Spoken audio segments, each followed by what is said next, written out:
예, 여러분 반갑습니다. 18회 기출분석 이번 과목은요, 사회복지 행정론입니다. 자, 18회 그 문제 어떻게 나왔나 조금 전반적인 얘기들 좀 보면요.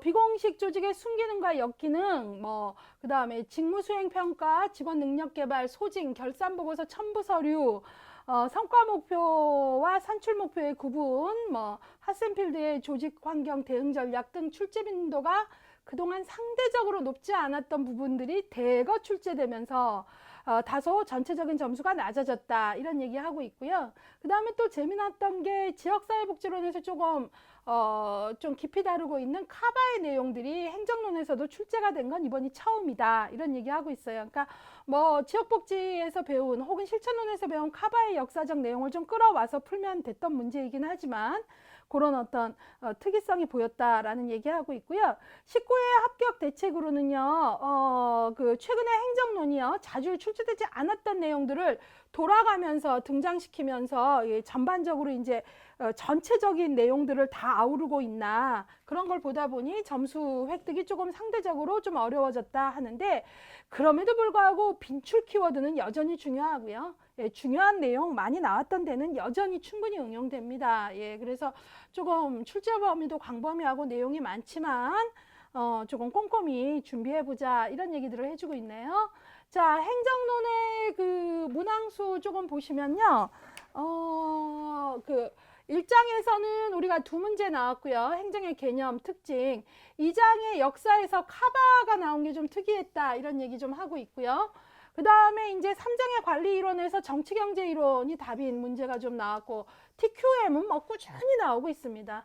그 다음에 4장에서 이제 우리가 비공식 조직의 순기능, 역기능 예전에 좀 많이 나오다가 한동안 안 나오더니 다시 조금 나오고요. 관료제 조직의 역기능 이런 문제들이 좀 집중적으로 나왔고요. 5장의 간트 차트의 특징 이런 거 나왔고요.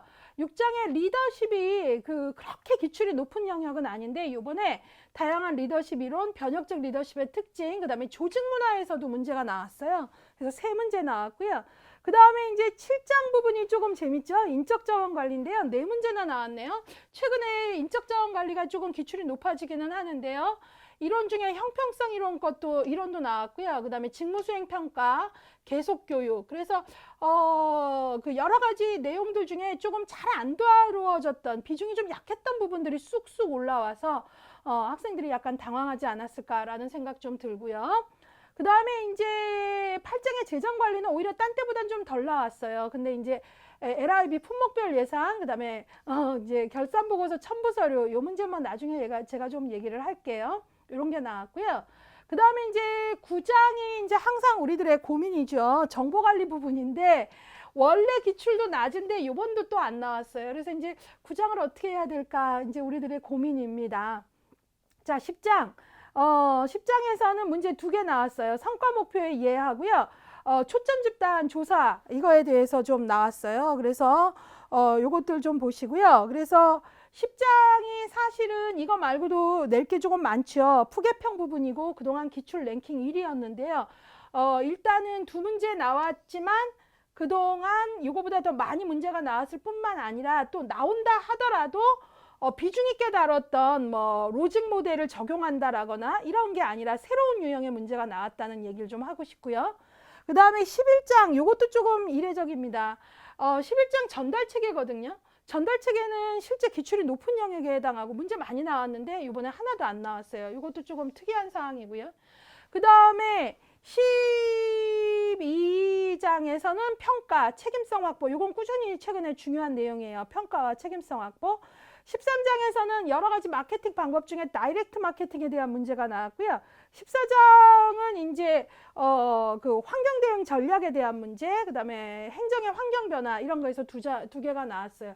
그래서 전반적으로 약간은 행정론이 좀 특이했어요. 올해가 18회가. 그래서 그동안 많이 기출이 많이 됐고 또 많이 기출이 됐던 테마들보다는 전반적으로 좀 나오는 데 있어서 좀 그렇게 그 테마 비중이 약했던 것들이 조금 다뤄지는 특징이 좀 있었고 특이하게도 전달 체계에서는 한음 문제도 다루지 않았고 또 기출이 가장 높았던 푸개평 부분에서는 로직 모델의 응용이 많이 됐는데 그게 되지 않았다. 이런 거예요.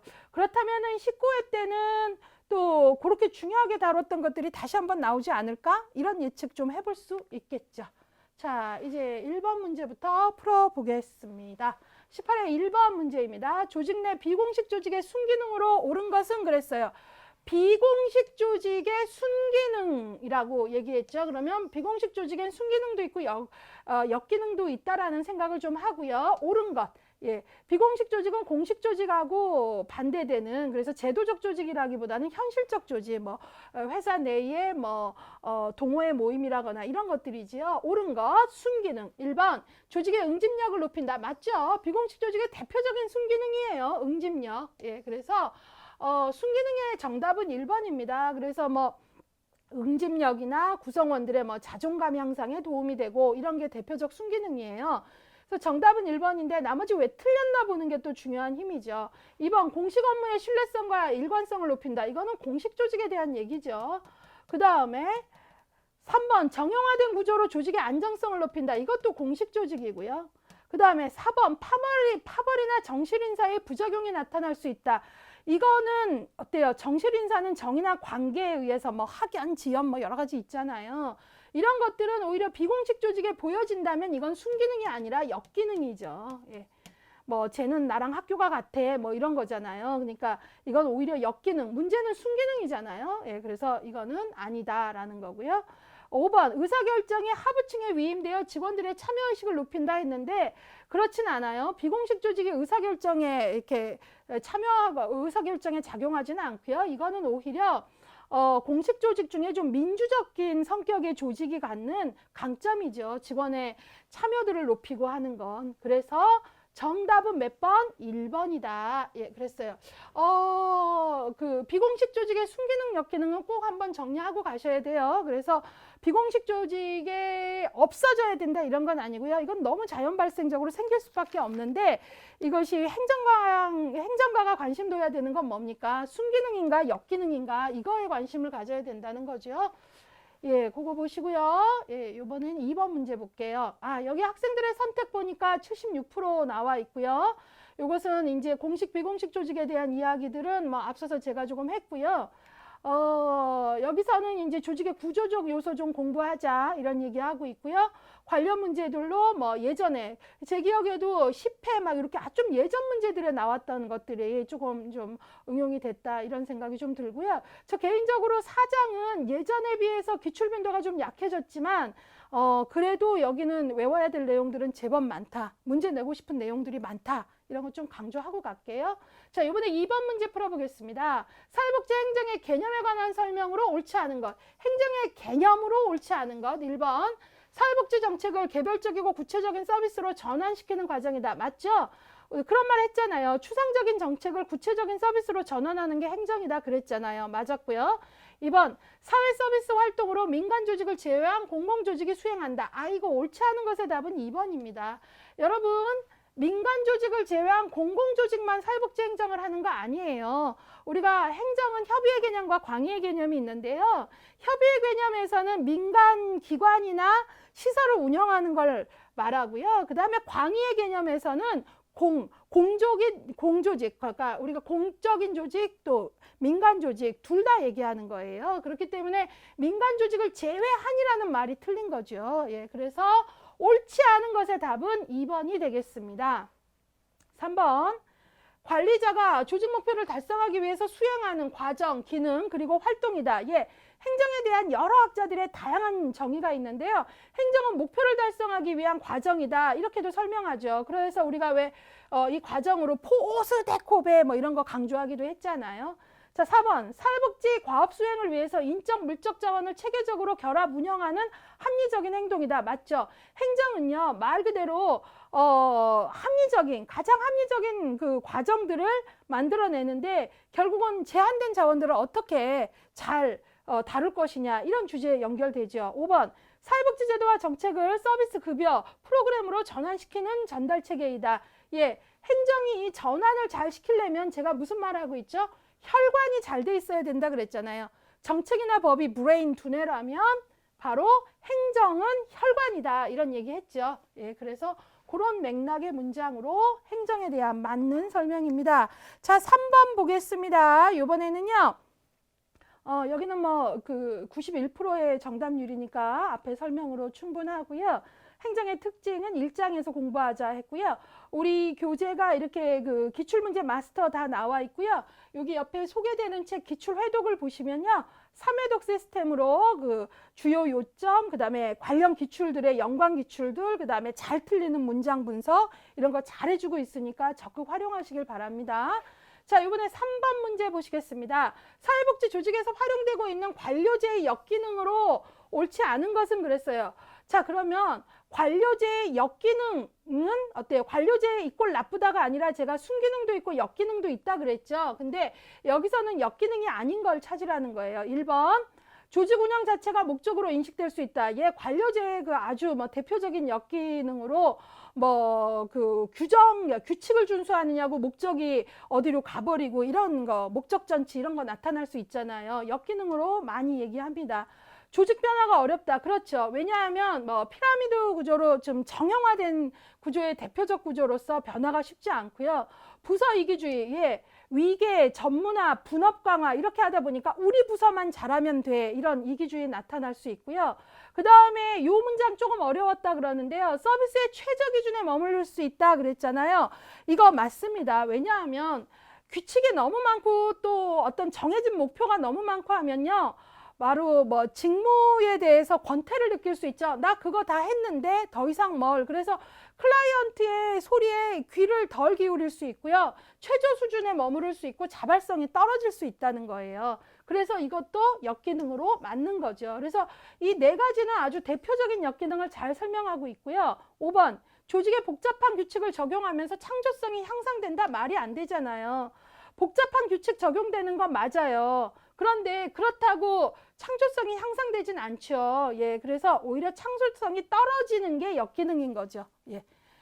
자, 그래서 바로 틀린 것, 옳지 않은 것은 창조성이 떨어지잖아요. 그러니까 정답은 몇 번입니까? 5번 되겠습니다. 자, 그래서요, 아까 우리가 비공식 조직의 기능, 역기능 얘기했는데, 관료 조직도 기능, 역기능으로 조금 정리를 해내자. 그리고 항상 유의할 점은 관료 조직 나쁜 거, 뭐 비공식 조직은 없어야 되는 거, 이런 거 아니다라는 그런 너무나 이분화된 공부 안 한다. 이런 얘기 강조하고 싶고요. 응시생들의 선택은 뭐 94% 정답률 그렇게 어렵지 않고요.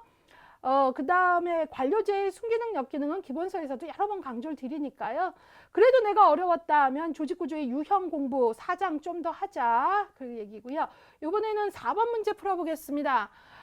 다음에서 설명하고 있는 이론은 그랬습니다. 자, 보겠습니다. 서비스 전달 체계에서 업무 환경을 강조한다. 자, 업무 환경을 강조한다 그랬어요. 근데 이론이란 말이죠. 그러면 3장이라는 느낌 확 드시죠? 관리 이론들 쫙 나오네요. 근데 환경을 강조한다 그랬으니까 이미 여기서 힌트는 줬죠. 환경의 중요성을 인식한 거니까 개방 이론이라는 거예요. 그러면 여기서 이미 여러분들은 무슨 이론은 버리면 좋겠습니까? 폐쇄 이론은 버려야지요. 그러면 관료제 이론 폐쇄 이론이니까 버리고, 인간관계 이론도 폐쇄 이론이니까 버리고, 이제 정치경제, 목표관리, 품질관리에서 찾아볼게요. 근데 두 번째 키워드 보겠습니다. 생존을 위해서 환경으로부터 합법성을 부여받아야 된다 그랬어요. 환경으로부터 합법성을 부여받는다. 합법성 바로 뭐죠? 자원의존 이론이라고도 하고요. 인적, 물적 자원 뭐 이것도 강조하지만 자원의존 이론은요. 또 정치적 자원, 인적, 물적 자원이 경제적 자원이라면 그 다음에 정치적 합법성을 확보하는 거 이걸 바로 무슨 자원이라고 하냐면 정치적 자원이라 그래요. 그래서 바로 자원의존 이론이라고도 하고 다른 말로 무슨 이론이라고 하냐면 정치경제 이론이라고 합니다. 그래서 정치경제 이론이 답인 거죠. 마지막 보면 뭐 확실히 또 와요. 조직의 내외부의 환경의 역학관계가 서비스 전달 체계에 영향을 미친다. 환경 역학관계 중요한 영향 미친다 했죠. 예, 그래서 정치경제 이론이 답입니다. 다시 한번 정리하면 정치경제 이론을 다른 말로 뭐라고도 한다? 자원 의존 이론이라고도 한다. 이걸 자원 의존 이론이라고 주장하는 학자들도 있어서 같이 볼 수 있는데, 여기서 결국 얘기하는 자원 의존에서 정치적 자원이라는 것은 결국은 뭐더라? 바로 정치적 합법성을 부여받는 것이다 라는 거예요. 그렇기 때문에 여기서 환경으로부터 합법성을 부여받는다라는 것은 정치경제 이론이라는 확인을 확실히 해주고 있는 거지요. 그래서 정답은 정치경제 이론입니다. 예. 그래서 여러분들이 이런 문제는 앞으로도 자주 나와요. 그래서 박스 안에 여러 관리 이론 엄청 많잖아요. 그래서 이론의 핵심 내용이나 뭐 키워드를 넣어주고 이건 무슨 이론이냐 할 때 여러분들이 아주 성격이 다른 뭐 개방 이론이면 폐쇄 이론은 빨리 지우시고 나머지 중에 정리하는 게 필요하다라는 거죠. 목표 관리론은 MBO는 뭐 어때요? 구체적 세부 목표에 의한 관리를 해라 이거고요. 총체적 품질 관리는 뭡니까? 바로 최고의 품질 판정자, 최후의 품질 판정자는 CEO가 아니라 이용자다. 뭐 이거잖아요. 예. 자, 그래서 요거는 여러분들이 44%인데요. 관리론 되게 많이 강조하는데도 44% 나와서 저도 조금 이거 왜 이렇게 낮을까 고민을 했는데요. 학생들이 이게 키워드가 잘 안 찾아지나 보다 하는데요. 여기 다시 한번 강조하지만 이 합법성이라는 말이 바로 정치적 합법성을 얘기하는 거예요. 예. 정치적 자원이라고도 할 수 있는 거고요. 그래서 답을 찾아가시면 될 것 같고요. 여기가 그래도 어렵다면 3장의 이론적 배경에서 조직환경 이론을 한 번 더 보자. 이런 팁을 드리고 싶고요. 자, 5번 문제 보시겠습니다. 사회복지 조직의 조직 문화에 관한 설명으로 옳은 것을 모두 골라라 그랬어요.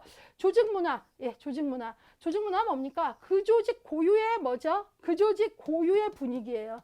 이 고유의 분위기라는 거에는 뭐 여러 가지가 있겠죠. 그 조직의 뭐 신념 체계라거나 가치, 그 다음에 뭐 비전 선언, 뭐 또 그 다음에 그 고유의 분위기는 주로 또 어디서 나오냐면요. 태도, 의사결정 어떻게 하나, 또 이 조직은 어떻게 의사소통하냐, 뭐 이런 것들이 아주 문화에 묻어납니다. 자, 그래서 옳은 걸 모두 고르래네요. 기억, 사회복지 서비스 체계의 규범과 가치로서의 역할을 한다. 맞죠? 그 조직마다의 규범과 가치, 아까 가치에 대한 얘기 했었고요. 맞고요. 그 조직 고유의 분위기가 바로 그 조직이 추구하는 가치 또 그다음에 지켜야 될 규범으로 나타나는 거죠. 니은 사회복지 서비스 제공자의 상황 인식에 중요한 역할을 한다. 맞죠? 이 말이 좀 어려울 수 있는데 여러분 생각해 보세요. 제공자의 상황 인식에 그 제공자가 어때요? 상황 인식이 아주 폐쇄적 관점이냐 개방적 관점이냐 이런 것들이 결국은 조직 문화에 영향을 미치죠. 예, 그래서 이런 어떤 제공자의 상황 인식이 결국은 또 뭐하고도 연결되죠. 의사결정 스타일하고도 연결이 되죠. 그래서 맞고요. 디귿. 조직 구성원 형태와 인식 그리고 태도를 통해서 조직 효과성과 연결하는 역할을 한다. 예, 이 문장도 좀 어려울 수 있는데 맞죠? 왜냐하면 좀 풀어볼까요? 그 조직이 어떤 태도를 갖느냐 이런 것들이 상황 인식 어떻게 하느냐 예를 들어서 뭐 태도가 어떠느냐 대단히 뭐 쌍방적이고 민주적인 의사소통을 한다. 그러면 아무래도 어때요? 효과성은 상당히 좀 올라갈 거예요. 근데 그 조직이 되게 일방적인 의사소통을 하고 아주 그 통제적인 거를 하면 효과성은 높아질까요? 낮아질까요? 낮아지거든요. 그렇기 때문에 이런 어떤 태도 같은 것들이 결국은 효과성과 연결되더라. 그런 거예요. 제가 아까 조직 문화에는 의사결정이나 의사소통 이런 것들 다 포함한다 그랬잖아요. 예, 그래서 기억, 니은, 디귿이 다 조직 문화로 우리가 볼 수 있는 주요한 내용들을 잘 담았어요. 그래서 옳은 것은 기억, 니은, 디귿 다 해서 정답은 5번 되겠습니다. 조직 문화가 사실은 이렇게 어렵지 않은 개념이고 또 우리 교재에서도 한 챕터가 아니라 리더십의 일부분으로 좀 다루고 있는데요. 이렇게 심심치 않게 좀 나와요. 그래서 여기 보시면 80%의 그 정답률은 보이고 있고요. 여기 보시면 관련 기출 마스터에 13회, 12회, 9회 이렇게 나와 있고요. 조직 문화가 어디서 나오냐 좀 그런다면 여러분들 리더십 부분에 같이 나오는 내용이다라는 거 연결하시면 되겠습니다. 자, 이번에는 6번 문제를 보겠습니다. 사회복지 행정의 특성에 관한 설명으로 옳지 않은 것은 했는데요. 82%의 정답률을 보이고 있네요. 자, 옳지 않은 것 찾는 거예요. 행정의 특성입니다. 행정의 특성 1번 조직들 간의 통합과 연계를 중시한다. 그럼요. 여러분 행정에서는요. 조직들 간의 통합과 연계를 할 수 있는 능력이 행정가에겐 아주 중요해요. 예, 그래서 우리가 한 조직이 모든 서비스를 다 가질 수 없는 이상은 네트워크도 잘해야지 연계를 잘하는 거고요. 그쵸? 예, 그래서 요 내용은 앞으로 행정가에게 더욱더 중요한 요소입니다. 뭐 네트워크가 강조되는 거 다 이런 맥락이죠. 2번, 사회, 지역사회 욕구를 충족시키기 위한 조직관리 기술을 필요로 한다. 그럼요. 조직관리 기술이 그 행정의 과정이기도 하고 또 그런 행정 과정에 들어간 요소이기도 하죠. 그래서 제가 포스데코베 설명할 때 뭐라 그랬어요? 이것은 하나의 과정이기도 하고 조직 유지 기술이기도 하다 이런 말들 했죠. 그러니까 행정가는 이런 기술들 포스데코베 보면은 말 그대로 기획, 조직화, 뭐 스태핑, 인사 쫙 나오잖아요. 그런 걸 필요로 하지요. 맞았고요. 3번 모든 구성원들이 조직 운영 과정에 참여하여 일정 부분 영향을 미친다. 그럼요. 행정에서는 강도의 차이는 있겠지만 구성원들은 다양한 방법으로 참여하면서 누구는 더 많이 누구는 적게지만 영향을 미치죠. 그래서 이제 행정가라 하면 구성원들이 다양한 참여를 할 수 있는 루트를 마련하고 또 그것이 어떤 상징적이고 형식적인 게 아니라 실질적이게 영향을 미치도록 노력하는 그런 행정적 기술이 필요하지요. 자, 이번에는요 4번 조직 내부 부서 간의 관료적이고 위계적인 조직관리 기술을 필요로 한다 그랬는데요. 사회복지행정이잖아요. 문제는. 예, 그래서 사회복지행정에서는요. 관료적이고 위계적인 것보다는 사회복지행정은요. 민주적인 그 기술을 더 강조해요. 왜냐하면 클라이언트를 직접 상대하는 현장 워커의 재량권이 존중되지 않으면 일하기 되게 힘들거든요. 그렇기 때문에 사회복지행정의 특성이라면 관료적인 거 무조건 나쁘다 이 말이 아니라 이 특성보다는 민주적 조직관리 기술이 더 중요하다는 거죠. 따라서 옳지 않은 것의 답은 4번이라는 거예요. 예. 자, 5번 사회복지 조직의 관리자는 조직의 운영을 지역사회와 연결시킬 책임이 있다. 그렇죠. 사회복지행정이 일반 행정과 다른 게요. 지역사회와 긴밀한 연관이 있다라는 거였잖아요. 왜? 지역사회가 이 기관은 우리 지역에 필요한 기관이야 라고 당위성을 부여하기 때문에 그렇습니다. 그래서 지역사회와 연관성이 있다라는 것은 연관을 시켜야 된다는 책임이 있다는 건 지극히 맞는 문장이죠. 그래서 옳지 않은 것은 답은 4번 되겠습니다. 자, 아주 기본적인 행정의 개념에 관한 문제이기도 한데 자, 학생들이 정답률 82%, 예, 아주 어렵게 풀지는 않았죠.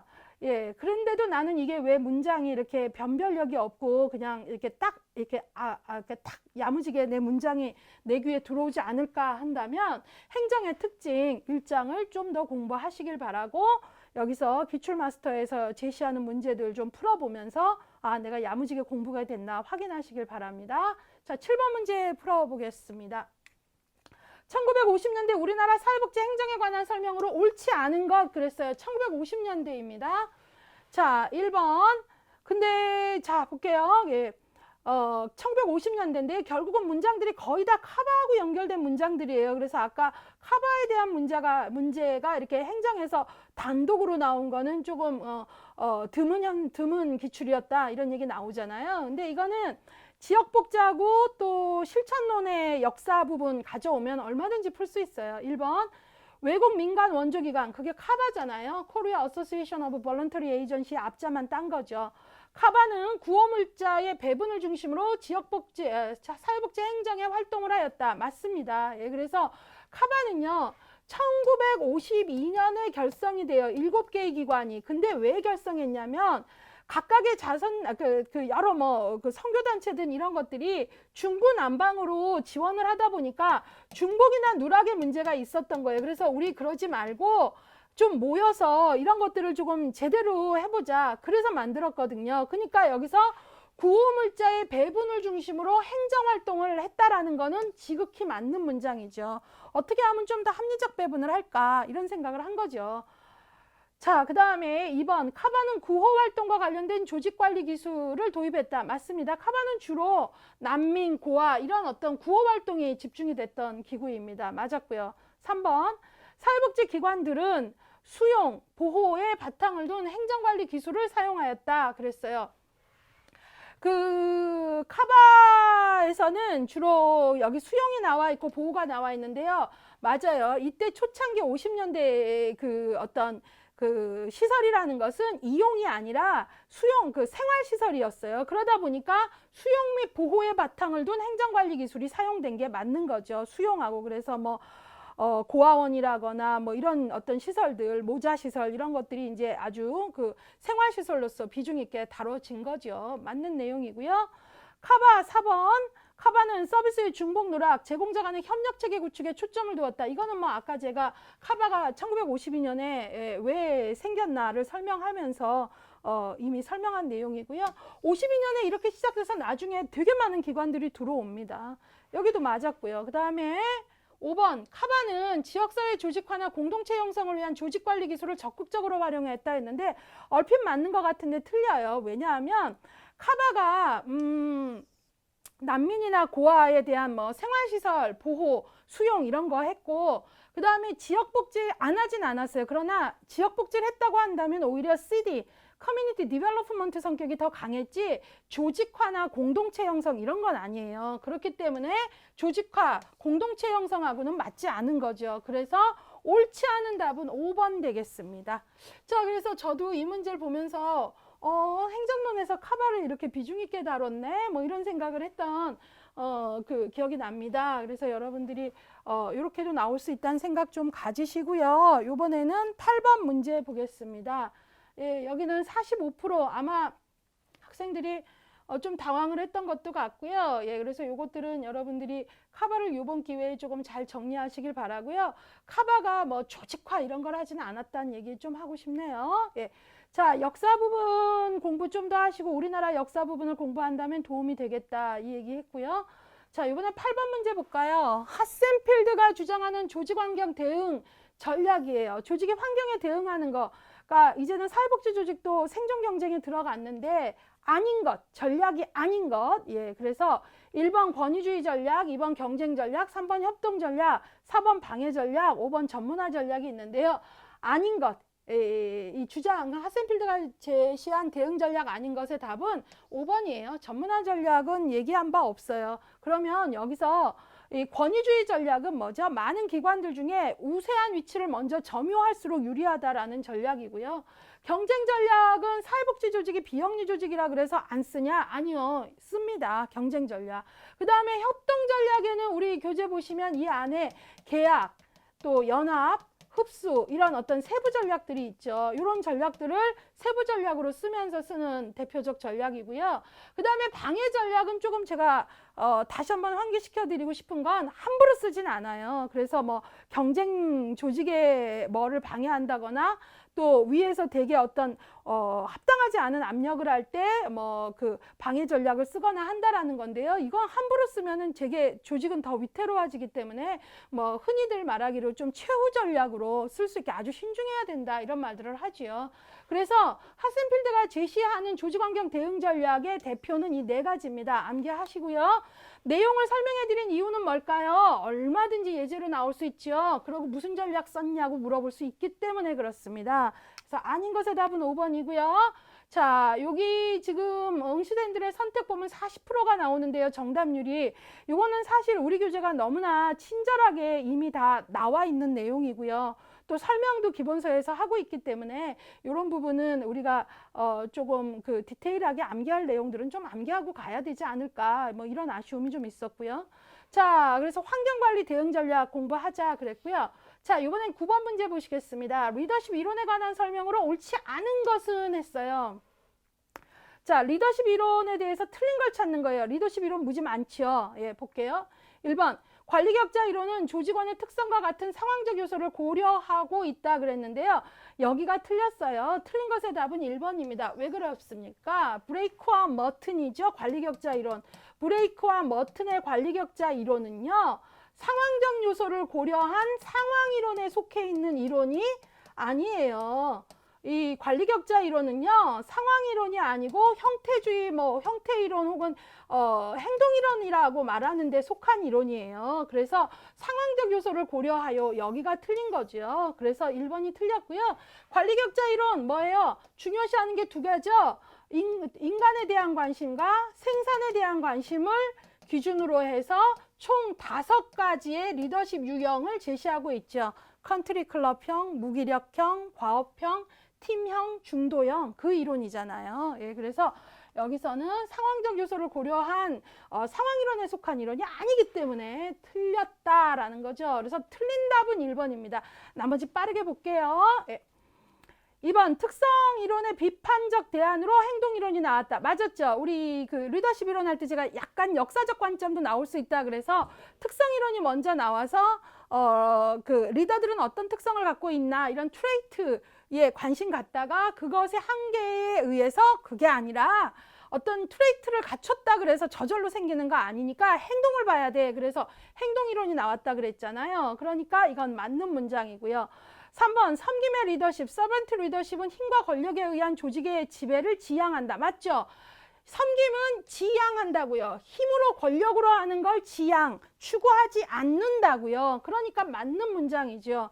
그 다음에 4번 거래적 리더십은 교환관계를 기반으로 하여 조직 성과를 높이고자 한다. 맞죠? 조금은 전통적 리더십의 성격이 있는 거래적 리더십은요. 교환관계, 인간의 타고난 이기심에 대한 보상, 기여에 대한 보상을 통해서 일하도록 하고 성과를 낸다. 이런 이론이잖아요. 그래서 여기는 틀린 설명 하나도 없습니다.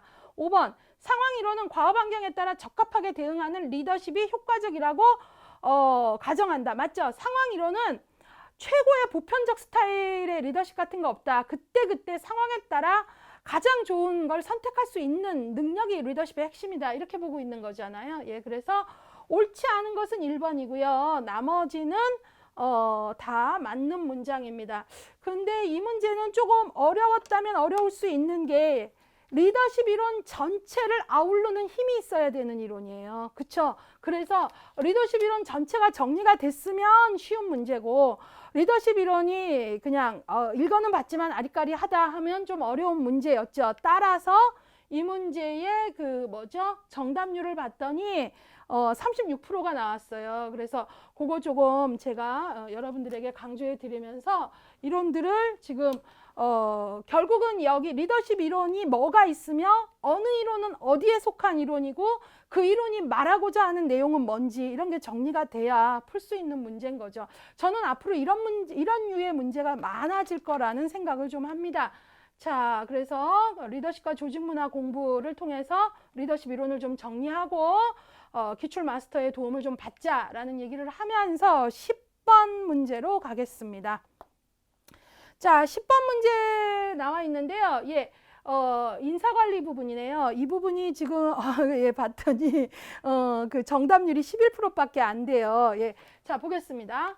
다음 사례에서 설명하는 동기 이론은 무엇이냐 그랬어요. 인적 자원 관리에서 우리가 여러 가지 동기 이론들, 그러니까 직원들이 어떻게 해야 일하고 어떻게 해야 그 모티베이션 동기가 우리가 뭐 초심을 유지하고 뭐 이런 말들을 하는데 그게 유지될까 이런 여러 가지 이론들이 있어요. 거기에는 뭐 여기에 나와 있듯이 메슬로우의 욕구 위계 이론, 그 다음에 허스버그의 동기 위생 이론, 그 다음에 알더퍼의 ERG 이론, 그 다음에 아담스의 형평성 이론, 그 다음에 브룸의 기대 이론 이런 것들이 있단 말이죠. 근데 그 중에 여기에 지금 예제가 나왔는데 이거는 동기 이론 중에 뭐에 속하는 예제겠느냐라는 다소 이렇게 한 번 더 응용을 한 문제입니다. 좋은 문제예요. 읽어볼게요. A는 자신보다 승진이 빠른 입사 동기인 사회복지사 B와의 비교로, 여기 입사 동기인 B와의 비교로 해서 단서는 좀 주고 있어요. 비교라는 말, 입사 동기. 자, 그 다음에 보충해야 될 업무 역량을 분석했다. B와 비교해 보니 제가 나랑 입사 동기인데, 자, A는 B가 가진 프로그램 기획력과 프로그램 기획력과 아마 프로포절 썼는데 얘가 많이 더 됐나 보죠. 그 다음에 사례관리 역량의 필요성을 알게 돼서 그 부분이 더 좋은 거죠.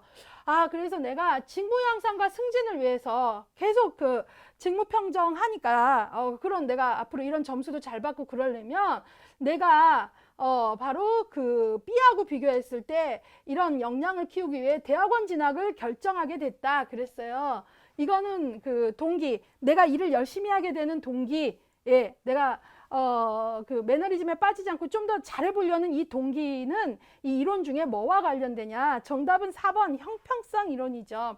이 형평성 이론이 뭐냐면 재미난 게 바로 인간은 어느 날 내가 목표를 더 난이도를 높이면서 더 추구할 테야 뭐 이러거나 뭐 이런 게 아니라 이 이론은 아담스는 어떻게 설명하냐면 그렇게 설명하는 학자도 있고 다양한데 그게 아니라 자기와의 그 우리가 레퍼런스라 그래요. 증거인물. 그러니까 증거인물은 내가 평사원이라면 사장님이 아니잖아요. 입사동기 같은 사람이 내 증거인물이죠. 그 사람하고 비교를 한 거예요. 내 증거인물하고 입사동기하고.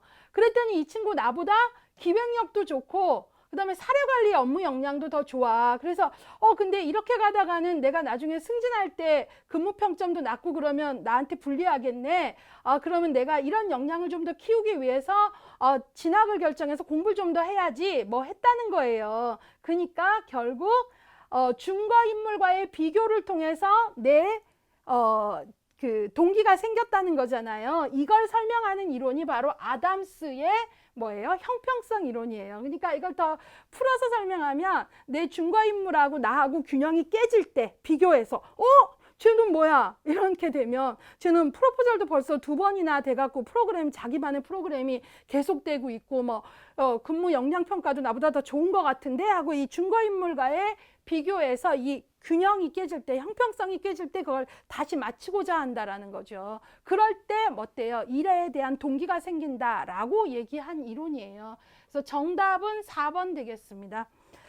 자, 그래서 요게 왜 이렇게 지금 봤더니 뭐 11% 나왔잖아요. 왜 이렇게 좀 낮게 나왔냐 봤더니 글쎄요. 제가 이제 기본 강의 할 때 이런 부분들 되게 열심히 조금 설명을 하는데 여러분들이 요것들 보면 이건 전 개인적으로 조금 아쉬웠어요. 그래서 기본 강의들을 조금 제가 잘한다라 이런 게 아니라 기본 강의에서 아무래도 계속 문제를 본 사람은요. 그 챕터마다 강조해야 될 때를 알잖아요. 그러니까 그런 것들을 좀 가져가세요. 그래서 그냥 볼 때는 책이 아무리 좋게 잘 나왔어도 이미 중요라고 썼어도 어디에 줄 거야 되는지 감이 잘 안 오잖아요. 그럴 때 바로 강의의 도움을 받으시라는 거죠. 그래서 저는 이 11% 보고 조금 개인적으로 좀 서운했어요. 그래서 이런 부분들 조금 그 이론들의 그 키워드들, 그 다음에 이론이 설명하고자 하는 다른 이론과의 차별성 좀 가져가길 바라고요. 그 다음에 이제 여기 뭐 쫙 그 다양한 이론에 대한 설명 나와 있는데요. 이것들은 여러분들이 매슬로우의 욕구 위계 이론은 우리가 이미 그 알고 있는 이론이고요. 우리가 보통 3단계까지는 X 이론에 근거한 일들을 하고 뭐 4, 5단계가 Y 이론 뭐 이런 얘기도 했고요. 허스버그는 동기위생 이론이라 그래가지고 만족 요인, 불만족 요인 이 요인으로 설명한 거고요. ERG 이론은 바로 매슬로우의 그 단계론에 대한 비판을 하면서 그 욕구들이 동시에 나타나기도 하고 올라갔던 욕구가 떨어지기도 한다 하면서 existence, 존재의 욕구, 그 다음에 R, 그 relationship에서 관계의 욕구, growth, 성장의 욕구 이렇게 해서 3가지로 설명하고 있고요. 기대이론 맨 끝에 부름의 이거는 뭐냐면 내가 조금 힘들지만 저런 일을 하면 이런 결과가 나와서 나에게 더 만족스러울 거야 라고 할 때 일한다라는 거잖아요. 그래서 그런 다양한 동기 이론들을 조금 정리하시길 바랍니다. 자, 그래서 여기는 동기부여 이론들을 좀 공부하자 그랬고요. 행정론이 이렇게 좀 챕터마다 이론들이 있는 게 힘들지만 좀 우리가 적극적으로 공부를 좀 해보도록 하겠습니다. 자, 이번에 11번 문제 보겠습니다. 사회복지 시설 평가에 관한 설명으로 옳지 않은 것 찾으라 그랬어요. 옳지 않은 것. 1번 평가의 근거는 1997년 개정된 사회복지사업법이다. 맞아요. 그래서 이거에 의해서 이제 그 전국의 모든 사회복지 시설들은 평가를 하게 되는 거죠. 그래서 사회복지사업법 중에 1997년도는 되게 중요하다. 개정임에도 불구하고 얘기했고요. 그 다음에 2번 평가의 목적은 시설 운영 효율화 등을 위한 것이다. 맞죠? 평가하는 게 바로 이거 여러 가지가 있지만 그 중엔 운영의 효율 있죠. 틀린 거 찾으시는 겁니다. 3번 이용자의 권리에 관한 지표. 이용자의 권리에 관한 지표가 평가의 항목 중에 하나인데 이거는 거주시설, 즉 생활시설에 한해서만 적용하여 평가한다? 아니죠. 하나지 않아요. 이용자의 권리는요, 그 사회복지시설 모두에게 평가하는 요소에 속해 있습니다. 이 외에도 뭐 인적자원관리라거나 재무관리라거나 프로그램 서비스에 대한 거라거나 이것들은 생활시설에만 뭐 이게 아니라 이용자의 권리까지 포함을 해서 모든 사회복지시설이에요. 그래서 한해서가 틀리고 모든이죠. 예, 그래서 틀렸습니다. 그래서 옳지 않은 것의 답은 3번 되겠고요. 4번 개별 사회복지시설의 고유성이 반영되지 못하는 점은 평가의 한계점으로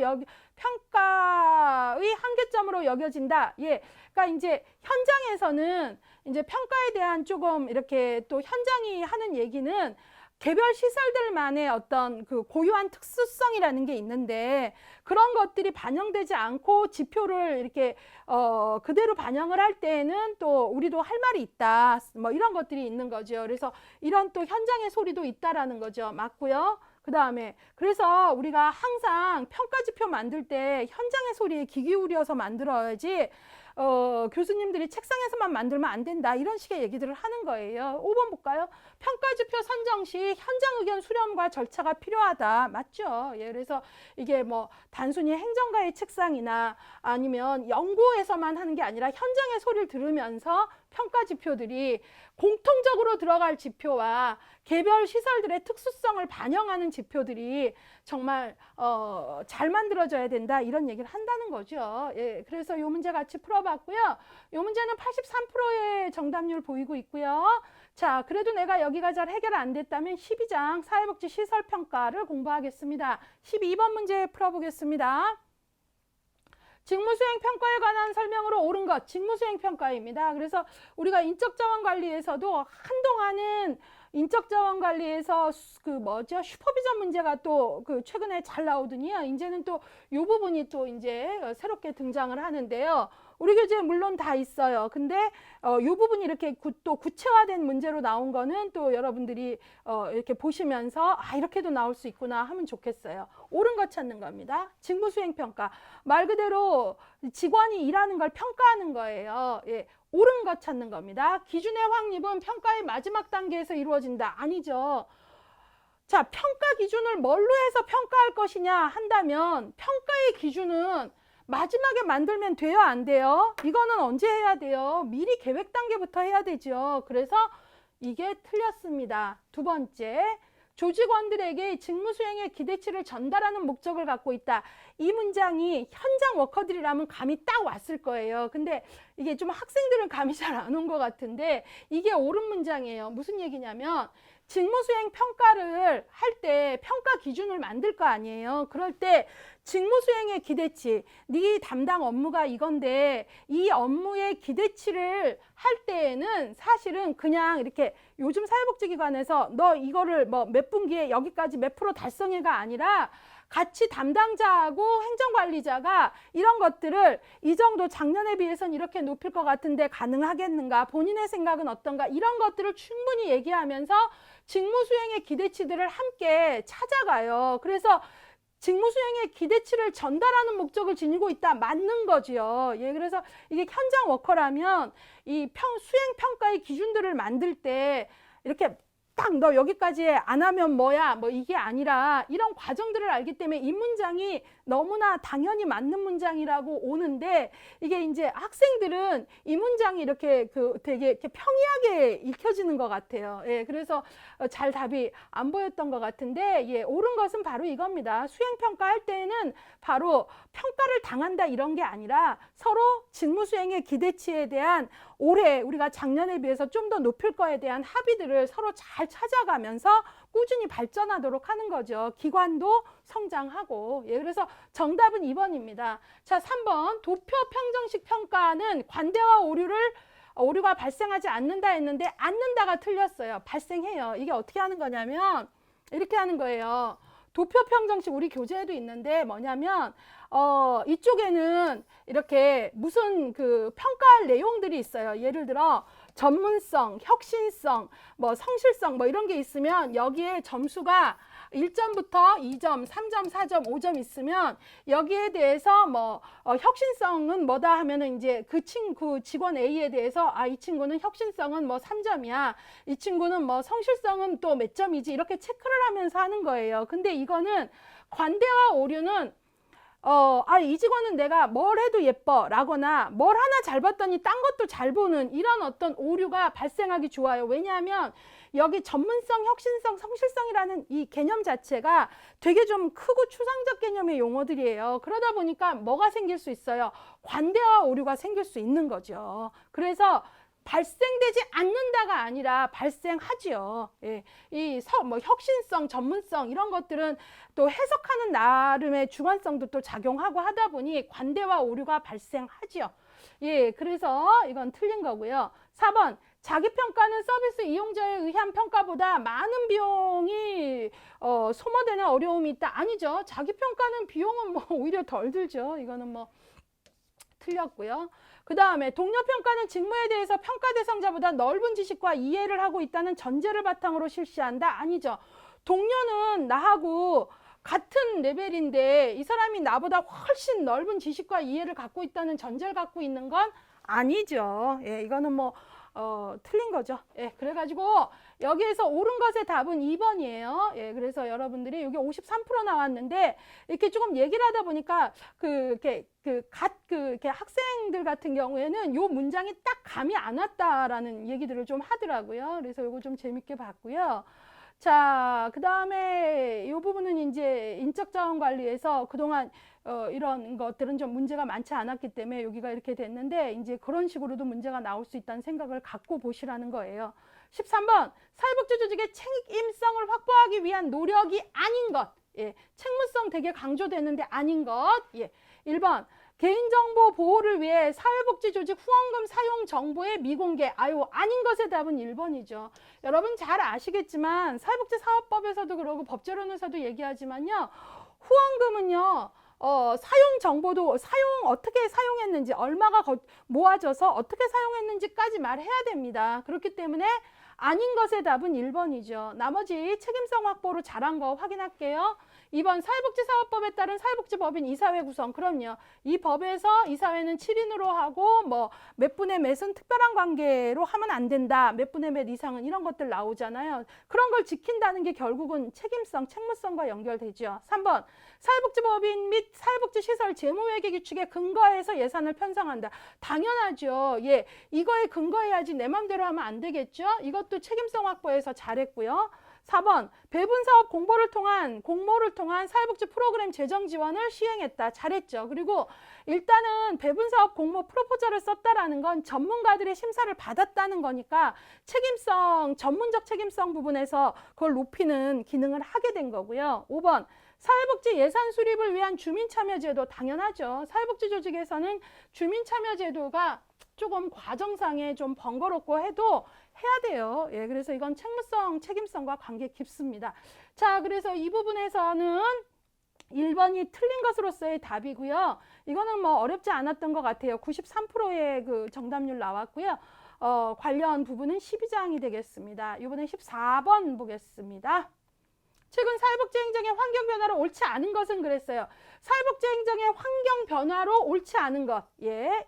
자, 사회복지 행정에는 많은 환경 변화가 이루어지고 있어요. 1번 지역사회 주민운동의 활성화. 맞죠? 이거는 여러분들 지역복지론에는 뭐 주민운동이라는 챕터 자체가 아마 있을걸요. 그래서 이 부분은 되게 중요한 그 뒷부분에 그 지역복지에서 비중 있게 다루고 있고요. 이거는 앞으로도 되게 그 활성화될 부분이에요. 예, 그래서 맞고요.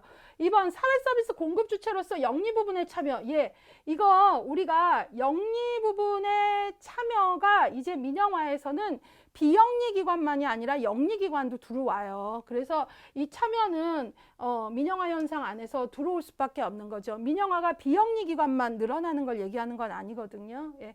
그래서 이것도 맞고요. 3번 지역사회 보장협의체, 지역사회 보장협의체를 통한 민관협력체계 구축. 맞죠?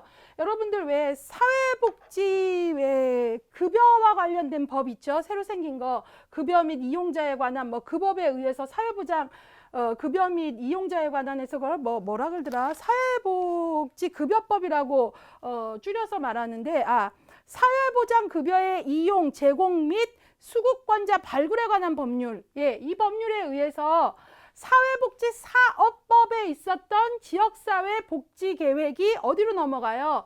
바로 이 법으로 넘어가죠. 사회보장급여 이 법으로요. 그러면서 이 법에서 지역사회 복지계획이 지역사회 보장계획으로 바뀌었고요.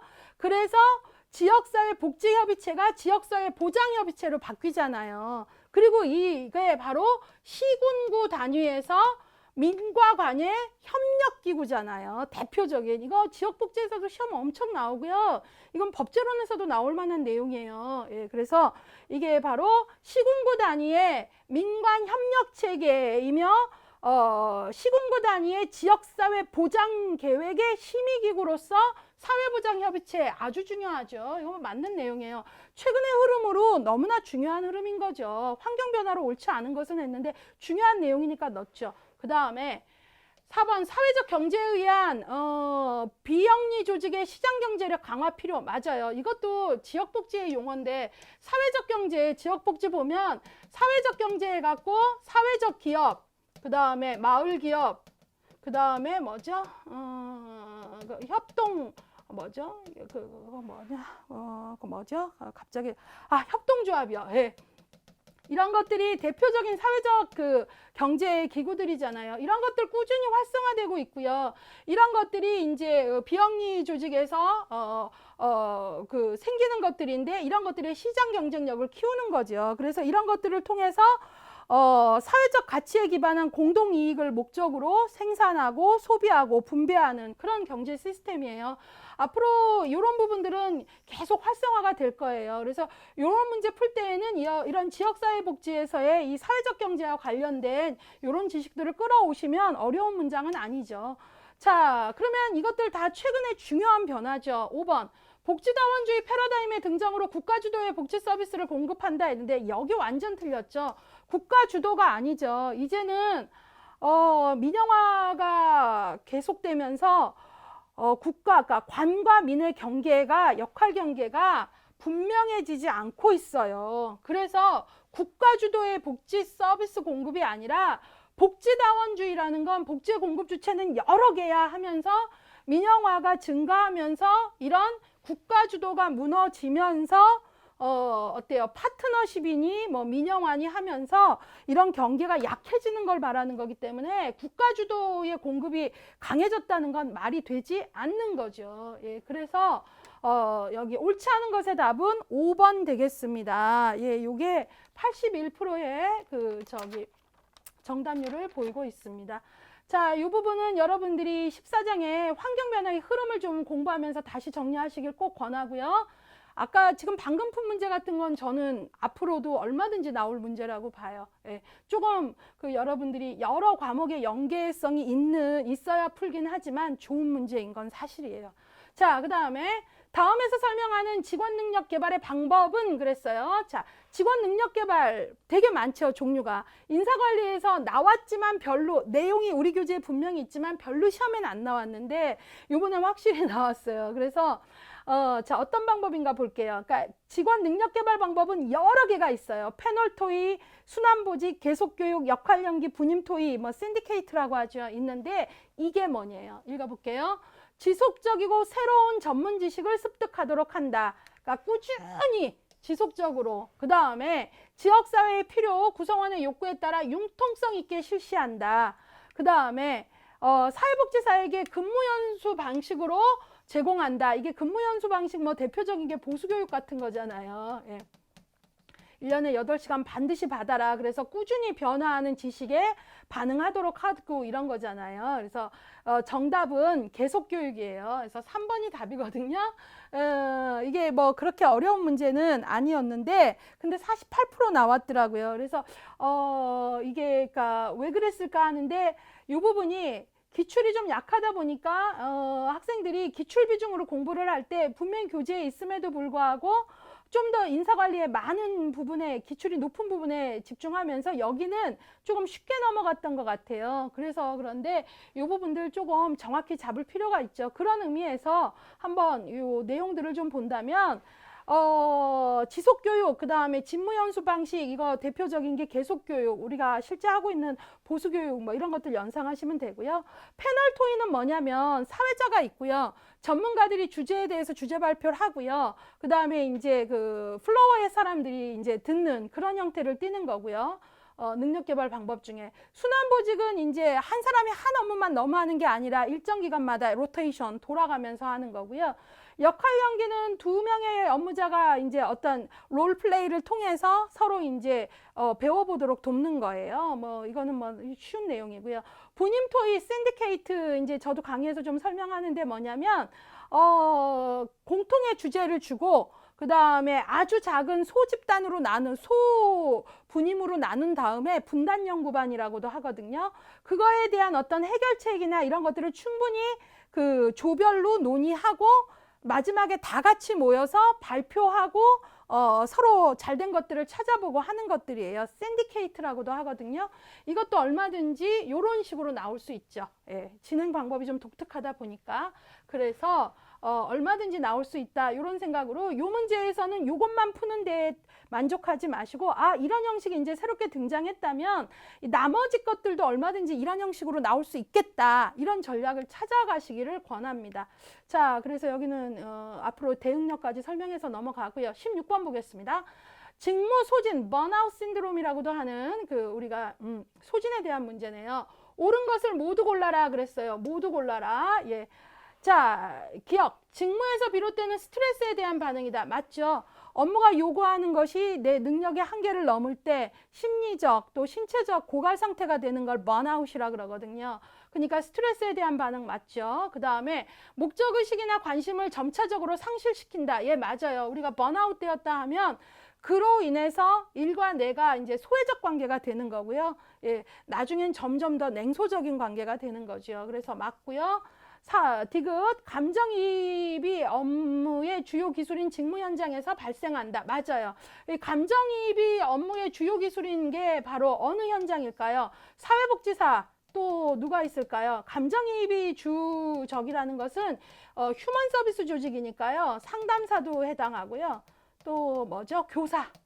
그 다음에 또 뭐 여러 가지 우리가 왜 감정이입이 그러니까 사람들 그 응대하는 전화 서비스 또 심지어 우리가 성직자들도 이런 번아웃을 볼 수 있어요. 휴먼 서비스와 관련된 데이기 때문에. 그래서 요것은 세 가지 다 소진에 대해서 잘 설명하고 있기 때문에 정답은 몇 번일까요? 5번 되겠습니다. 예, 소진에 대해서는 학생들이 물론 강의할 때도 그렇고 이제 그동안 문제 풀다 보면 소진에 대한 문제들이 심심치 않게 나왔다 이런 얘기들을 조금 들어봤기 때문에 정답률이 91%까지 나온 걸 볼 수 있어요. 그러면 소진은 이렇게 많이 나왔기 때문에 안 나오냐? 아니죠. 다양한 형태로 얼마든지 예제로도 나올 수 있고 준비하시면 좋겠고요. 인적 자원 관리에서 소진은 잘 다뤄지고 있으니까 그거 볼게요. 이번엔 17번 보겠습니다. 변혁적 리더십에 관한 문제가 나왔네요. 변혁적 리더십에 관한 설명을 옳은 것을 모두 골라라 그랬습니다. 이거 몇 프로인가요? 91% 나왔네요. 정답률. 자, 첫 번째, 새로운 비전 제시, 지적 자극, 조직 문화 창출을 지향한다. 맞았죠? 그래서 우리가 변혁적 리더십은요, 말 그대로 리더와 그 다음에 조직원들이 아주 긍정적인 상호작용을 통해서 원활한 상호작용 안에서 아주 긍정적인 목표들을 그러니까 목표들을 세우고 같이 그걸 열심히 추구해가는 함께 힘쓰는 그런 것들이 나타나야 돼요. 그래서 새로운 비전을 리더가 제대로 제시해야 되고 그 다음에 지적 자극, 그 다음에 그런 것들이 충분히 논의되고 소통되는 조직 문화 이런 것들이 같이 갈 때 결과도 좋은 거죠. 지향한다 그랬으니까 맞았죠. 니은 변혁적 리더십에 대한 걸로 성과에 대한 금전적 보상이 구성원에게 높은 헌신을 가능하게 한다. 아니죠. 이거는 변혁적 리더십이 아니라 거래적 리더십의 키워드예요. 거래적 리더십은 기본적 전제가 뭐냐면 인간은 이기심을 갖고 있고 이런 이기심이 내가 조직의 기여에 대해서 적절한 보상으로 충족될 때 일한다 이런 거거든요. 그러니까 금전적 보상 이런 것들이 키워드인 거는 바로 거래적 리더십이죠. 그래서 니은은 틀렸고요. 디귿 조직 목표 중 개인의 사적 이익을 가장 우선시한다 아니에요. 바로 아까 제가 뭐라 그랬죠? 리더와 구성원 간의 상호작용이 원활하고 목표에 대한 서로 긍정적 합의, 그 다음에 그걸 추구하는 모아진 힘 이런 게 중요하다 그랬잖아요. 그러니까 변혁적 리더십에 대해서 맞는 설명은 정답은 기억 하나뿐이네요. 정답은 1번입니다. 자, 그래서 요거는 뭐 그렇게 어렵지 않아서 91%의 정답률을 보이고 있고요.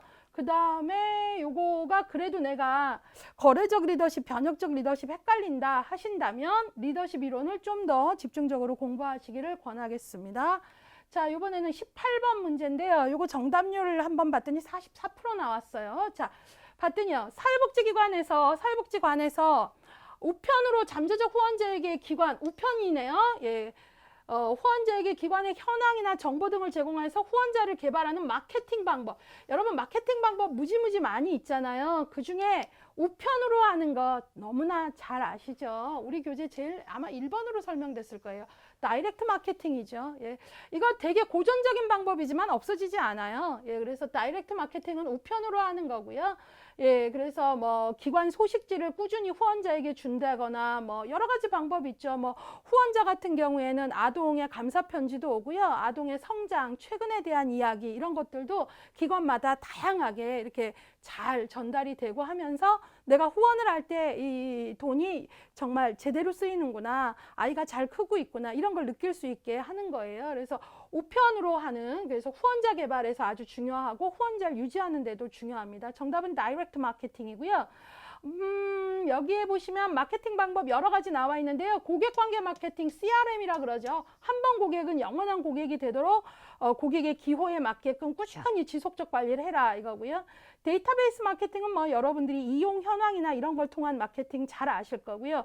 소셜 마케팅은 공중의 바람직한 변화를 이끄는 마케팅으로 뭐 우리가 say no, 간접 후면도 거부하는 거, 뭐 선거운동 홍보라거나 마케팅이라거나 뭐 금연 마케팅 이런 것들이 대표적인 걸로, 소셜 마케팅은 목표가 대중의 그 바람직한 변화를 유도합니다. 그 다음에 이제 그 재미난 게 이번에 클라우드 펀딩이라는 말이 처음으로 나왔는데요. 이 클라우드 펀딩은 뭐냐면요. 온라인상에 이제 하나의 플랫폼을 만들어요. 그래가지고 바로 우리가 개미군단이라 그러는데 그 대중으로부터 필요한 자금을 마련하는 거예요.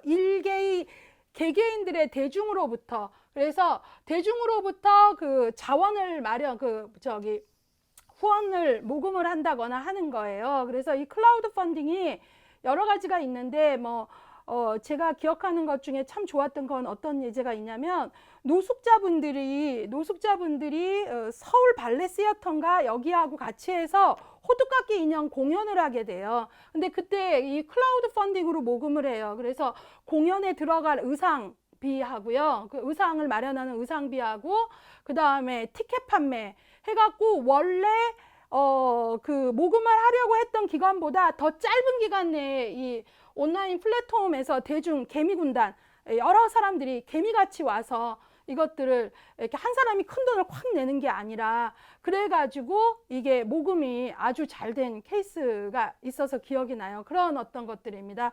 그만큼 클라우드 펀딩을 잘하기 위해서는 정말 조금 어때요? 하고자 하는 일이 크고 작은 게 중요한 게 아니라 대중의 뭐라 그럴까, 정말 마음으로서의 납득이 가는 어떤 것들, 이런 것들이 좋을 때, 기획이 좋을 때 더 좋은 결과가 나오는 것 같아요. 그래서 클라우드 펀딩 하면 온라인상의 플랫폼, 그 다음에 또 뭐죠? 바로 개미군단, 대중을 통해서 자금을 마련하는 이런 것들 생각하시면 될 것 같아요. 앞으로는 뭐 이런 것도 하나의 예제가 나오고 뭐냐 이렇게 나올 수 있으니까 다양한 앵글로 준비하시길 바라고요. 여기에는 정답은 44%가 나왔다는 거는 높지는 않아요. 그래서 마케팅의 기법에 대해서 좀 더 정교화되는 학습이 필요하겠다 생각했고요. 자, 이번에는 19번 문제 풀어볼게요. 이 문제 정말 너무나 저도 조금 이 문제는 뭐랄까, 이게 좀 표현이 조심스럽긴 한데 약간 좀 화가 좀 나는 문제였어요. 학생들도 좀 그랬던 것 같아요. 화라기보다 짜증이라 그래야 되나? 아무튼 볼게요. 사회복지법인 및 사회복지시설 재무회계 규칙상 법인 및 재무회계 규칙상 사회복지관의 결산보고서에 첨부해야 하는 서류가 아닌 것은 그랬는데 사실 이런 그 예산과 결산보고서에 첨부할 서류를 깨알같이 암기하고 사는 현장 실무자는 얼마나 있을까 또 좀 그랬고 이것이 우리가 꼭 반드시 암기해야 될 사항일까 이런 생각이 좀 들었고 그래서 글쎄 이렇게 좋은 문제가 어려우면 어렵더라도 좋은 문제가 있거든요. 근데 별로 좋지 않은 문제가 상당히 낮은 정답률을 보일 때는 문제 내신 분이 왜 이런 문제를 내셨을까 이런 마음이 좀 들어요. 이 문제 보세요. 정답률 5%예요. 5%. 예. 그러니까 결산보고서에 대해 첨부해야 될 서류가 아닌 것은 이 문제인데요. 정답은 세입세출 명세서고요. 이거는 결산보고서가 아니라 예산보고서에 씁니다. 예산보고서에 넣는 거예요. 예산에. 그래서 예산에 첨부해야 되는 서류이기 때문에 정답은 분명해요. 왜? 법으로 명시됐으니까 문제 제기를 할 수는 없죠. 그러나 좋은 문제는 아니라는 생각이 들어요. 예, 그리고 여기에서 이제 조금 학생들이 우리 교재에 물론 다 나오긴 했죠. 근데 이게 깨알암기할 사항은 아니라는 생각이 많이 들어서 문제에 대한 안타까움이 좀 있었고요. 일단은 아닌 것의 답은 4번이고요. 이거는 결산이 아니라 예산에 첨부해야 될 서류다. 기억하시고요. 이것만 좀 설명할게요. 여기 보시면 사업 수입 명세서, 사업비 명세서, 인건비 명세서 이런 것들은 다 결산에 들어가고요. 이제 여러분들이 과목 전용 조서가 뭐냐 하는데 이거는 제가 사실은 여기 보면 학생들이 제가 조금 이게 조금 이거는 또 좀 안타까웠던 게 보세요. 이거 뭐죠? 요거에 대한 프로테이지 보면 5%밖에 안 나와서 문제가 참 그렇다 했는데 학생들이 여기에 74%로 한 게 1번이에요. 근데 이건 또 학생들이 강의 내용을 좀 집중했더라면 1번은 선택할 내용이 분명히 아닌 게 뭐냐면 분명히 제가 강의하거든요. 매해마다. 뭐냐면 전용이라는 게 뭐냐면 예산을 뭐 얼마 쓰기로 했는데 결과적으로 진행을 하다 보니 여기가 과다 지출되고 여기가 과소 지출돼서 과소 지출된 부분에 남은 돈을 과다 지출된 부분에 메꾸는 걸 전용이라고 하거든요. 그래서 제가 그걸 설명하면서 결산 보고서를 낼 때 과목 전용 조서라는 서류를 내서 실제 쓸 때 여기가 더 비용이 더 과다 지출됐는데 여기에 과소 지출된 돈을 여기다 갖다 메꿨기 때문에 전체적으로 빵꾸나진 않은 거 그걸 알려주는 과목 전용 조서를 결산에 넣는다. 결산 보고서에 그랬거든요. 그 말이 떠올랐다면 1번에 그렇게 많이 다 표시는 안 했을 텐데 왜 이렇게 많이 했을까?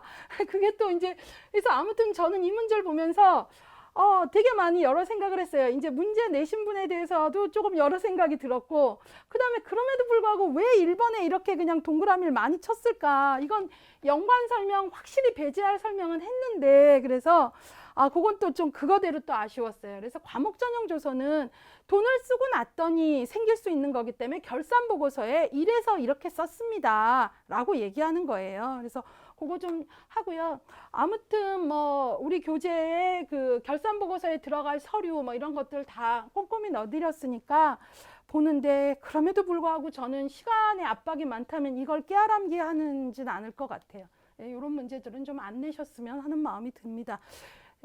말 그대로 이제 난이도 조절을 그러니까 합격률 조절하기 위한 문제 같았어요. 그래서 자 이번에는요 20번 문제죠. 20번 문제 84% 정도 정답률 보였는데요. 자 많이 나오는 TQM입니다. 총체적 품질 관리의 원칙에 관한 설명으로 옳은 것 그랬어요. 옳은 것. 이거는 뭐 여러분들 너무나 너무 많이 나오고 강조됐죠.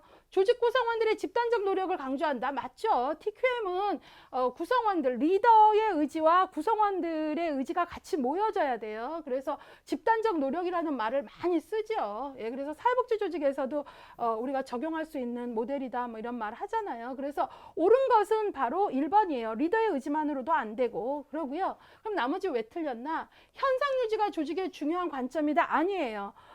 TQM은요 지속적 개선을 하거든요. 지속적 개선을 한다라는 건 현상 유지가 목적이 아니라는 거죠. 틀렸고요. 의사결정은 전문가의 직관을 기반으로 한다? 아니에요. TQM은요, 문제가 있다면 원인, 결과 이런 것들에 대해서 대단히 분석적으로 해요. 그리고 의사결정도 그렇죠. 그렇기 때문에 직관을 기반으로 하지 않아요. 직관이 쓰일 수도 있으나 기반으로 한다고 말할 수는 없다라는 거죠. 자, 그 다음에 4번. 구성원들과 각 부서는 경쟁 체제를 형성하는데 아니에요. 경쟁보다는 참여예요. 자, 그 다음에 5번. 품질 결정은 전문가가 주도한다? 아니죠. TQM의 가장 큰 키워드가 뭡니까? 품질 판정자는 CEO도 회장님도 아니고 누구다? 이용자, 소비자, 컨슈머다가 키워드잖아요. 그래서 맞는 것은 1번입니다. TQM은 꾸준히 문제가 이렇게 많이 나오네요. 예. 자, 그래서 이거는 일단은 84%의 정답률 좋았고요. 워낙 많이 나온다고 강조가 됐기 때문에 이제 여러분들이 잘 하셨던 것 같고요. 이번에는 21번 볼게요. 이 문제도 재밌어요. 전달체계의 도입을 시대순으로 나열한 것은 그랬거든요. 이게 그 정답률이 39%예요. 학생들이 참 싫어하는 문제인데 연도아셔야 돼요. 자, 일단 여기서 하고 싶은 얘기는요. 시범사업과 관련돼서 잘 등장하는 게 사회복지사무소하고요. 보건복지사무소예요. 비슷비슷한 것 같은데 먼저 한 게 1995년에 보건복지사무소고요. 나중에 한 게 2004년에 사회복지사무소예요. 그 다음에 여러분들 잘 아는 희망복지지원단은 2012년입니다. 사회복지 전문요원이 공적 차원의 최초의 사회복지사를 전문요원이라 그랬고 이게 나타난 게 1987년이고요.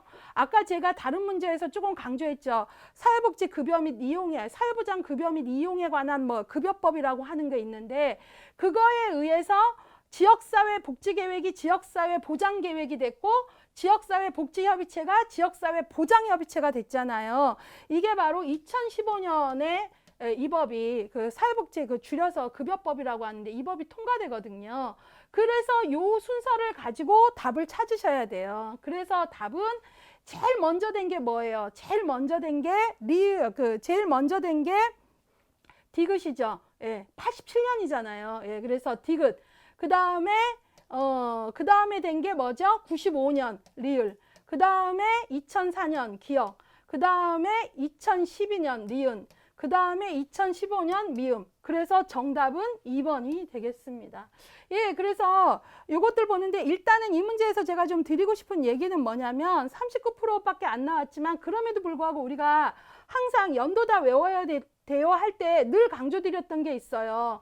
사회복지 전문용어는 꼭 나온다. 그 다음에 시범사업 요 두 가지 지역복지에서도 나온 적 있고 이게 조금 이렇게 잘 등장한다. 이거 좀 기억해 보시고 희망복지지원단은 행정 역사 후반에서 2000년대의 이 주요 변화들로 뭐 통합 이 희망복지지원단이나 이런 것들은 단골 손님이 될 거다 그랬잖아요. 그것도 그래서 여기서 조금 뜨아했던 거라면 저는 미음이 나온 건데요. 이것도 여러분들이 저기 법제론 내용들을 좀 가져왔더라면 같이 하지 않았을까 하는 생각이 좀 드는데 일단은 이 문제에 대해서 제가 좀 어느 학생 말이 생각나는데 세상에 어떻게 미음까지 나와요 이런 말을 하더라고요. 나열하시오 할 때 좀 욕심이 컸죠. 예.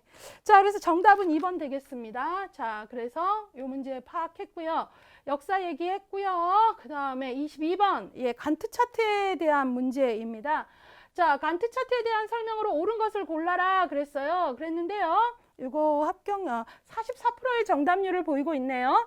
간트 차트에 대해서 옳은 것, 기억. 시간별 활동계획 설계는 확인, 조정, 계획, 실행의 순환적 과정으로 이루어진다 했는데요.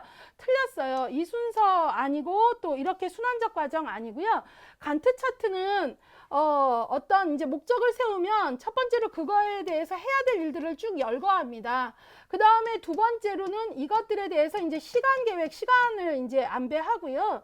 세 번째는 이거를 전체적인 틀 안에서 한번 이렇게 매칭을 해보면서 마지막으로 도식화를 하는 이런 순서를 밟아요. 그래서 이 순서하고는 다른 거죠. 그래서 얘는 일단 틀렸다. 두 번째, 헨리 간트에 의해 최초로 개발되었다. 그래서 간트 차트다 이런 말 많이 했죠. 얘는 맞았고요. 3번, 목표 달성 기한을 정해놓고 목표 달성을 위해 설정된 주요 활동과 시간 계획을 연결시켜 도표로 나타낸 것이다 했는데요. 요거는 지금 뭐에 대한 설명이냐면요.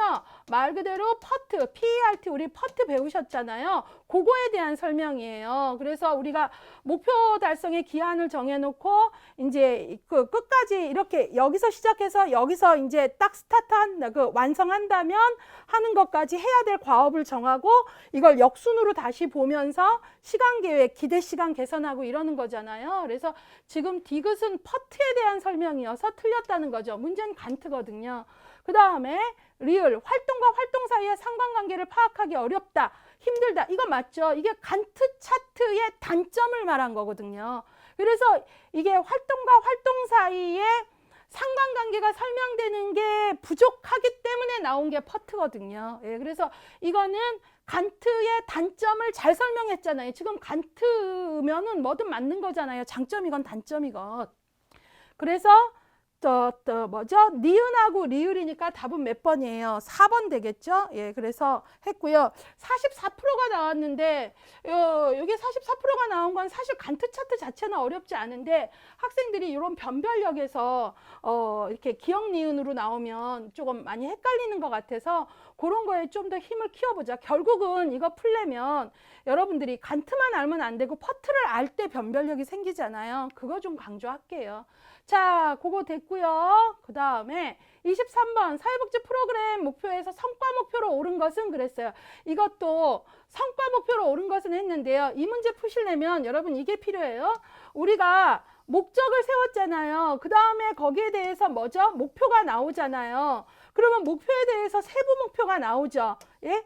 그러면 이게 목적은 purpose, goal, 그 다음에 세부 목표, objective가 나오는데 이게 뭐냐면 이 세부 목표를 또 더 디테일하게 나누면 여기에 뭐가 있냐면 성과 목표 혹은 성취 목표라고도 해요. 그 다음에 또 뭐가 있냐면 활동 목표 이런 게 있어요. 이 차이가 뭐냐면 이게 교재에서도 나오는데 성과 목표는 무엇이 되어야 되는 상태의 어떤 변화들을 말하는 거예요. 그러니까 무엇이 되어야 되는 상태. 예. 그렇다면 활동 목표는 뭐냐면 그것을 달성하기 위해서 얼만큼 해야 되냐라는 거예요. 그래서 우리가 성과 목표는 what을 물어본다면 활동 목표는 how, 얼만큼 해야 돼? 이런 얘기를 하고 좀 쉽게 설명하는데 얼만큼이라는 것은 결국은 활동 목표는 단위가 좀 설명되죠.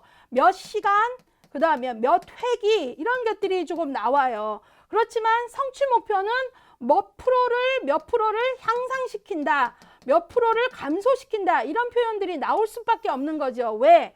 성과 목표는 변화니까, 그리고 활동 목표는 얼만큼 하냐니까 단위가 나올 수밖에 없는 거죠. 이제 이해 가셨죠? 그럼 문제는 너무나 쉽죠. 보세요. 성과 목표는 말 그대로 3번이 답이죠. 자존감을 10% 이상 향상시킨다. 바로 변화죠. 그래서 얘는 성과 목표로 얘가 답이고요. 나머지는 활동 목표인 걸 확인할 수 있어요. 1시간씩 단위 나왔죠. 그 다음에 월 1회 회기로 단위 나눴죠. 10분씩 단위 나왔죠. 주 2회 단위 나왔죠. 그래서 여러분들이 결국은 어려운 문제 갖고 그렇지만 결국은 여기에 요 개념을 갖고 있다면 단위에 대한 명명인가 변화에 대한 명명인가 이런 것들의 기준을 갖고 있다면 상대적으로 풀기는 어렵지 않은 문제예요. 그래서 이런 것들 여러분들이 좀 보시고요. 그 다음에 이제 뭐 이게 또 로직 모델에서도 이제 우리가 그런 성과 하면은 뭐 변화다 이런 얘기, 아웃컴 이런 얘기 그렇게라도 좀 연결을 했다라면 좀 풀리기 쉽지 않았을까 이런 거고요. 그렇지만 이거는 명확하게 보자면 여러분들이 그 여기에서는 세부 목표의 또 하위 목표로서 우리가 활동 목표, 성취 목표가 있다. 이런 것들 좀 공부하실 필요가 있는 거죠. 자, 그거고요. 24번 문제 풀어보겠습니다. LIB 예산이죠. 품목별 예산, LIB 예산에 관한 거예요. 재정관리 문제 많이 나왔는데 올해는 좀 덜 나왔죠. 근데 뭐가 나왔냐면 LIB 예산이 나왔어요. 예산 모형은 항상 나오는데 올해는 어떻게 나왔냐면 전체적인 예산 모형 LIB, PB, PPBS, 뭐 ZBB, 뭐 이것들 PPBS, ZBB를 비교하는 문제들로 많이 나왔다면 올해는 LIB 하나를 좀 집중으로 파는 문제가 나왔죠. 예, 그래서 이게 좀 특징이에요. 그래서 틀린 걸 찾으라 그랬는데요. 일단 LIB는 조금 제가 설명해 드리면 이런 거예요. 이 개념만 명확히 있으면 충분히 풀죠. LIB는요, 말 그대로 라인 아이템 버젯, 라인 아이템 버젯. 그래서 이 라인에 따라서 아이템 항을 적고 거기에 대한 예산의 금액과 대상을 정확히 명명한 거예요. 그래서 우리가 예산에서 뭐죠? 관 있고요. 그 다음에 요 관이라는 게 다시 또 어떻게 되죠? 항으로 나눠지죠. 그 안에 들어가면 또 그래서 더 관이 더 세부적으로 나눠지고, 그 다음에 이 또 항이라는 것은 그 안으로 또 들어가면 세 항이 있을 만큼 또 안에서 또 이 안에서 또 나눠지고, 그 다음에 또 이 안에서 목 더 작은, 그래가지고 말 그대로 관항, 세항, 목 이런 식으로 해갖고 예산이 무슨 그 라인 아이템에 대해서 아주 구체적으로 대상과 지출액이 아주 구체적으로 뭐에 대해서 얼마를 지출하겠어 하는 금액이 아주 세부적으로 명시가 되어 있는 게 바로 품목별 예산이에요. 그러니까 이게 이제 예산 통제하기는 너무 좋죠. 왜냐하면 아주 세무 항목까지 또 금액까지 아주 정확히 명시를 하고 있기 때문에 구체적으로 그런 그 구조를 갖고 있는 게 LIB 예산이에요. 자, 그러면 보세요. 첫 번째 틀린 거 찾는데, 예산의 남용을 방지할 수 있다. 상대적으로 훨씬 방지할 수 있고 통제하기 좋죠.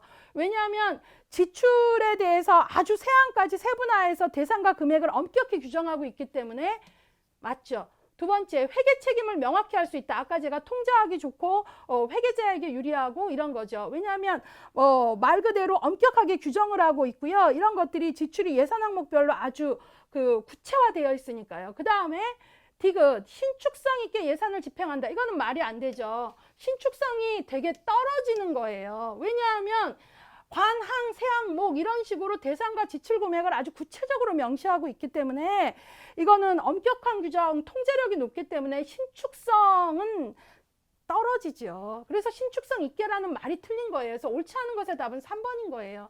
그 다음에 급여와 제한 및 서비스 구매에 효과적이다. 상대적으로 아주 세항의 목까지 뭐 얼마 이런 식으로 되어 있으니까 구매에는 대단히 효과적이고 편하죠. 그 다음에 정책 및 사업의 우선순위를 소홀히 할 수 있다. 이게 LIB 예산의 단점이에요. 뭐냐면 너무 세부적인 거에 집중을 하다 보니까 전체적으로 보고 그 다음에 우선순위를 본다는 건 전체적으로 보는 힘이 있어야 되는데 이런 부분이 약하다는 거죠. 그러니까 맨 밑에 문장은 LIB의 단점으로서 맞는 거잖아요. 예, 그래서 옳지 않은 것의 답은 3번입니다. 예, 그래서 요 문제가 42%의 그 정답률을 보이고 있는데요. 요런 문제를 보면서 여러분들이 예산의 표현 방식의 LIB, PB, PPB에서 비교 문제도 많이 나오겠지만 이렇게 하나의 장단점을 우리 교재에 다 설명되어 있는데 이렇게 집중적으로 물어볼 수도 있겠구나. 이런 문제 좀 보시면 되고요. 마지막 문제 보겠습니다. 25번입니다. 중장년 고독사 예방 프로그램을 기획하기 위해 중장년 고독사 뭔지 아시죠? 이걸 예방하기 위해서 사회복지관에 근무하는 여러 사람이 모였네요. 사회복지사 이런 프로그램을 기획하기 위해 그 다음에 사회복지 전담 공무원, 그 다음에 보건소에 이제 방문 간호사, 간호사들이 있잖아요. 예, 등이 모여서 상호간 질의와 응답을 통해 자료를 수집하는 방법은 뭐예요? 정답, 초점 집단 조사죠. 이 초점 집단 기법을 우리가 포커스 그룹 인터뷰라고 하는데요. 이렇게 주요 정보 제공자, 어떤 일에 대해서 여기는 이제 주요 정보 제공자들이 모인 경우고요. 초점 집단은 꼭 주요 정보 제공자뿐만 아니라 클라이언트나 잠재적 클라이언트, 그 다음에 지역 주민도 할 수 있어요. 근데 이 경우는 주요 정보 제공자들이 모인 거죠. 이 프로그램을 만들기에 주요한 그 정보를 줄 수 있는 사람들을 생각해보고 골고루 모은 거예요. 그런 다음에 이 초점 집단 기법은 또 그 다음에 중요한 게 뭐냐면 바로 아주 집중적인 1시간 반에서 2시간 정도의 질의응답들을 통해서 답들을 찾아가거든요. 그래서 여기 질의응답이라는 얘기도 나와 있잖아요. 그래서 정답은 초점 집단인 걸 금방 아실 수 있고요. 답은 2번이고요.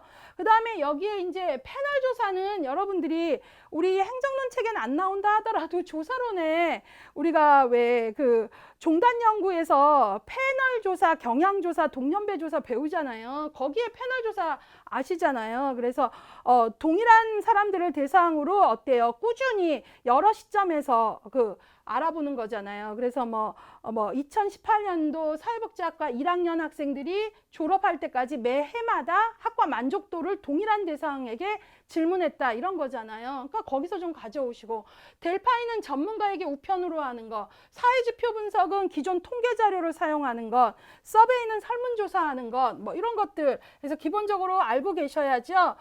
다른 것도 얼마든지 이런 식으로 나올 수 있잖아요. 예, 그러니까 그런 식으로 이런 문제 내가 뭐가 나와도 맞출 수 있어, 이런 마음으로 조금 준비하시면 될 것 같고요. 자, 그래서 여기는 뭐 정답률 71% 정도 나왔고요. 지금 우리가 보는 이 내용들은요, 조사론, 행정론, 그다음에 지역복지에서 반복적으로 다뤄지는 내용들이기 때문에 여러분들이 조금 적극적으로 어느 과목에서건 암기해야지 이런 마음 좀 갖기를 바랍니다. 예, 행정론 푸시면서 어떠셨나요? 궁금하네요. 예, 잘 아시겠지만 티벳 속담에 재미난 속담 있죠. 걱정을 해서 걱정이 없다면 걱정이 없겠네. 뭐 이런 말 하잖아요. 예, 그래서 여러분들 걱정에 너무 많은 에너지를 쓰시면 안 됩니다. 걱정이 좀 될 수는 있는데요. 공부했는데 왜 이렇게 변별력이 없어? 걱정이야, 걱정이야. 내 에너지를 걱정에 70% 쓰고 정작 공부엔 30% 쓴다면 상당히 비효율적이죠. 걱정할 수 있어요. 그럴 때 좀 말을 바꿔보세요. 네가 잘하고 싶구나. 그럼 지금 하자. 이런 식으로 우리의 태도의 힘으로 끝까지 가시길 바랍니다. 여러분 감사합니다.